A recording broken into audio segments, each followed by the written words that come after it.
Hello bachcho, let's read the question. And the question says two sitar strings A and B are slightly out of tune and produce beats of frequency 6 Hz.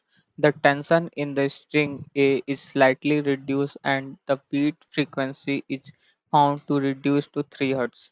If original frequency of A is 324 Hz, what is the frequency of B?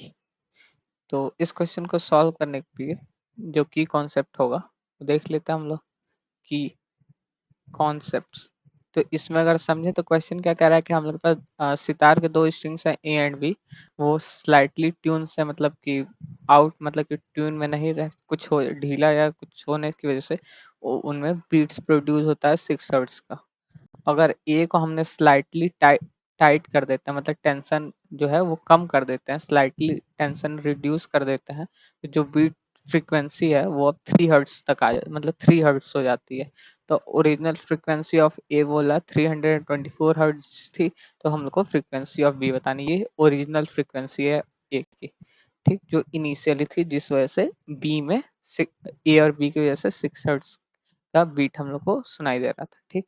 तो इस question को solve करने के लिए जो concepts use होंगे उसमें पहला कि जो number number of beats frequency जो होता है वो n इज इक्वल टू हो जाता है मॉड ऑफ एफ ए मतलब frequency of A minus frequency of B, मतलब कि दोनों का मॉड मतलब कि डिफरेंस लेना होता है ए और बी फ्रीक्वेंसी का, ठीक।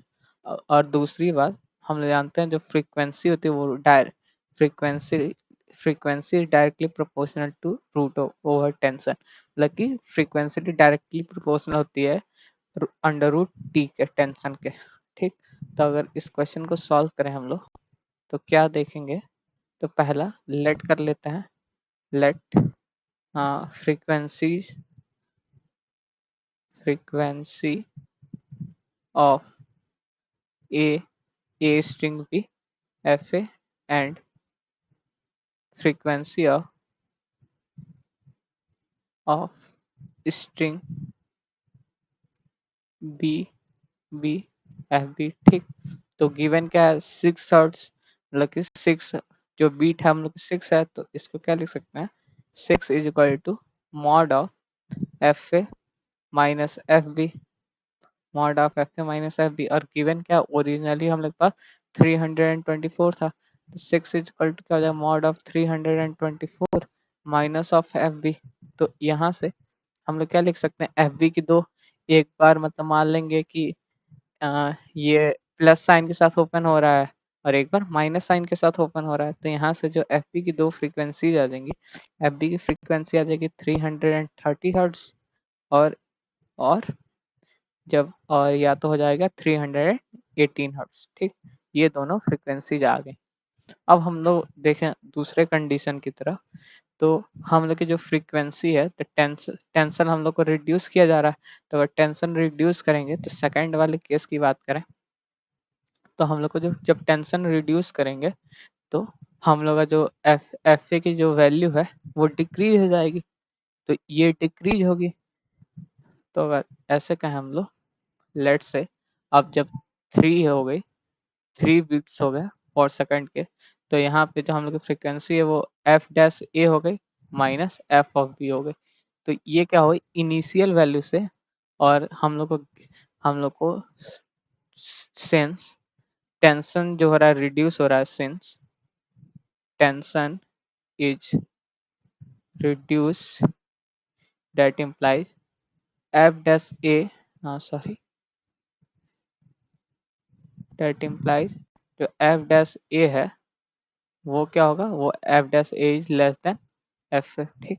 तो यहाँ से क्या कंक्लूड कर सकते हैं कि जो हम लोग की फ्रीक्वेंसी है वो कम हो रही है।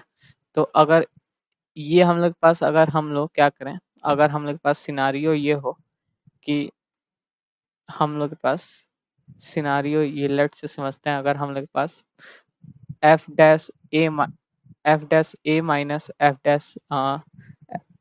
डैश ए माइनस बी करें, ये घटेगा। तो जो ये वाली जो मतलब जिसमें से हम लोग माइनस कर रहे हैं अगर ये वैल्यू घटेगी तो जो इसका डिफरेंस आएगा लेट से एन डैश ले लें, और अगर F dash F B minus F dash B करें, इसका अगर हम लोग इसको n1 सपोज कर लेते हैं और इसको n2 सपोज कर लें, तो अगर हम लोग देखें लॉजिकली इसको समझें,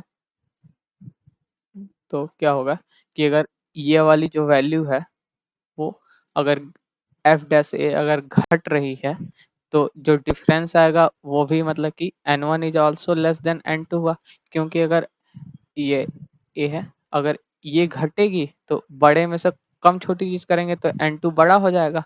तो इस वजह से जो हम लोग की जो एफ बी की जो फ्रीक्वेंसी, जो एफ ए की जो फ्रीक्वेंसी होगी उसी में से घटाएंगे, क्योंकि एफ ए अगर एफ ए में से नहीं घटाएंगे, अगर एफ बी में से एफ ए को घटाएंगे तो छोटी होगी, तो और हम लोग को बीट्स पर सेकेंड बढ़ जाएगा।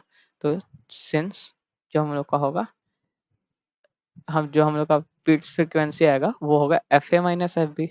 देयर फोर जो हम लोग की फ्रीक्वेंसी हो जाएगी एफ बी की, वो क्या हो जाएगी 318 हर्ट्स। ठीक, ये हम लोग का आंसर हो गया और हम लोग को यही सॉल्व करना था।